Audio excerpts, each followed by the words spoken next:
சுழற்றியடிக்கும். தினந்தோறும் இரவு கடுக்காய் பொடி எடுத்துக் கொள்ளுங்கள், விளக்கெண்ணெய் எடுத்துக் கொள்ளுங்கள். அதை கிண்டலா சில பேர் ட்ரோல் பண்ணாங்க.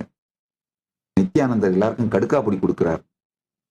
கடுக்கா கொடுத்துட்டான், விளக்கெண்ணெய் கொடுத்துட்டான். விளக்கெண்ணெய்க்கும் கடுக்காய்க்கும் உங்களுடைய பயோ மெமரிய, மசில் மெமரிய டைஜஸ்ட் பண்ற சக்தி உண்டு. நீங்கள் உண்ட பொருளை வெளியேற்ற லாக்ஸேட்டிவா மட்டும் கிடையாது, உங்கள் உணர்ச்சி கொந்தளிப்பை, சித்த கலக்கத்தை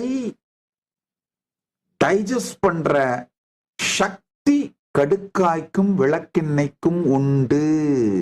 அதனாலதான் கடுக்காயோ விளக்கெண்ணெயோ எடுத்தீங்கன்னா அது வெறும் லாக்ஸேட்டிவா மட்டும் வேலை செய்யாது. உங்களுக்குள் ஜீரணம் செய்யப்படாமல் இறுகி போய் உங்களை கொடுந்துக்கத்திற்குள் ஆழ்த்தும், மீண்டும் மீண்டும் உங்களை சுழற்றியடிக்கும். சித்த கலக்கங்களில் இருந்து உங்களை விடுபடுத்தும். என சித்த கலக்கங்களையும் அது ஜீரணமாக்கும்.